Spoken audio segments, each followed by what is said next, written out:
Hi, today we'll be examining different feminist perspectives in relation to prostitution and the law.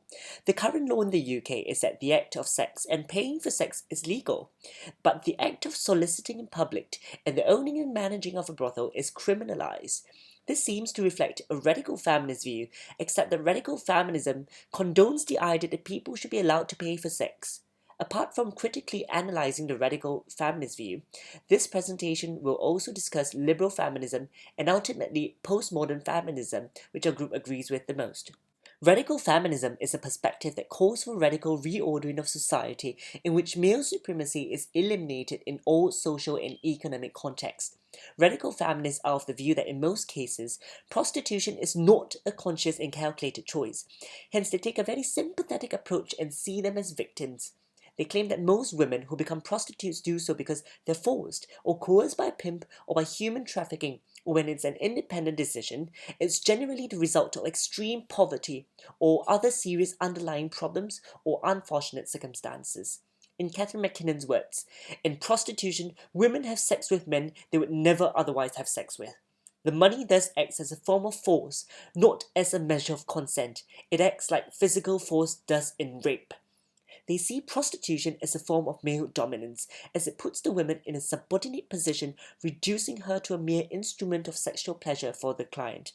These feminists believe that many clients use the services of prostitution because they enjoy the power trip they derive from the act and the control they have over the women during the sexual activity. Catherine McKinnon argues that prostitution isn't sex only. It's you do what I say, sex. Radical feminists takes after the Swedish model by advocating to criminalize the purchases of sex while leaving the selling of it legal. In their opinion, it would stop the demand and the supply would inevitably be cut off. This approach has been adopted by Norway, Iceland, and more recently, Canada in the late 2014 and Northern Ireland in 2015. There are, however, severe limitations to the validity of radical feminist claims. We will be looking at two of these in particular. First, radical feminists do not view prostitution as a harmless private transaction. On the contrary, they state all women are affected by the coercive, exploitative, and oppressive inclinations of men towards women. But this is not always the case, as there does indeed exist a form of prostitution which is harmless and private in nature. Priscilla Alexander, a famous feminist and sex workers' rights advocate, stated that many sex workers actually voluntarily exchange sex for money and, in fact, defy the patriarchal system by capitalizing on their human sexuality. Undeniably, there may be those who willingly sell their services to pay for tuition or to afford luxury goods, amongst a number of other endless possibilities. Radical feminists also state the coercive effects of prostitution is the result of a male-dominated system that is equated to be on the level of rape. Yet the distinction between rape and prostitution is obscure, its logic tied to an abstract theory of degradation distant from presenting the actual sense of the word degradation. Radical feminists further believe prostitutes are the result of a system of male power because they unjustly focus on men as oppressors. Yet, they say little about the possibility of the woman being an oppressor of other women or even of men. And so, while the perspective adopted by radical feminists may have some merit, it is far too extreme to be socially acceptable as the one theory for describing prostitution and the system surrounding it. Through overgeneralizing concepts, radical feminists continue to view the law from an almost outdated and sexist perspective. Now, we will examine the liberal feminist perspective, which is in stark contrast to the radical approach. Martha Nussbaum, a key liberal feminist, believes that prostitutes are not victims. Sex work is purely an individual choice and is similar to a business contract. In addition, the oppression faced by prostitutes would not be from gender inequality according to the statement in question, but from social stigma. This is reflected in everyday language when describing people with many sexual partners. Males would be called experienced or players, while females are called cheap and slutty.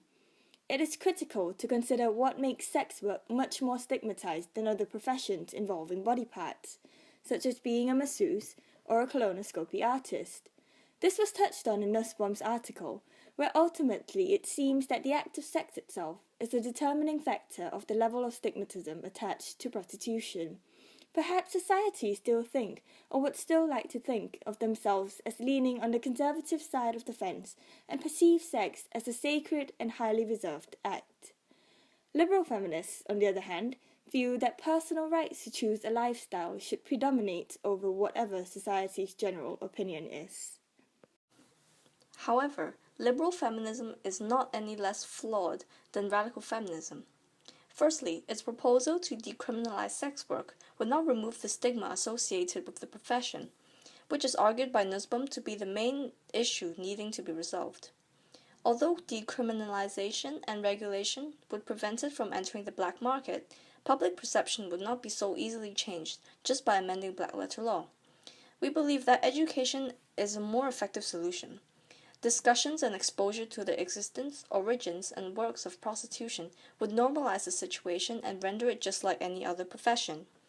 Perhaps an even more obvious and pressing issue that liberal feminists neglects is the fact that not all sex workers fully consent to joining the profession. While there may be some prostitutes who do engage in sex work purely for business, we cannot ignore the fact that coercion into the profession does occur.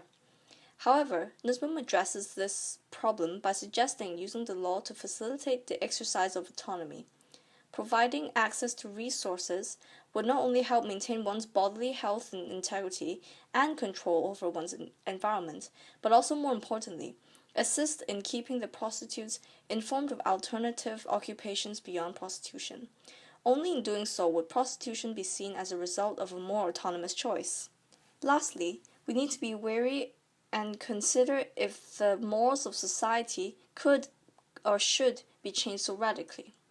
As idealistic as it may sound, to use decriminalization and provide alternatives outside the profession to achieve the goal of removing the stigma attached to prostitution, we fear that this may be too big a step in practice. Having a moral consensus is essential to the well-being of society, and to demand that stigma be abandoned altogether might be too revolutionary.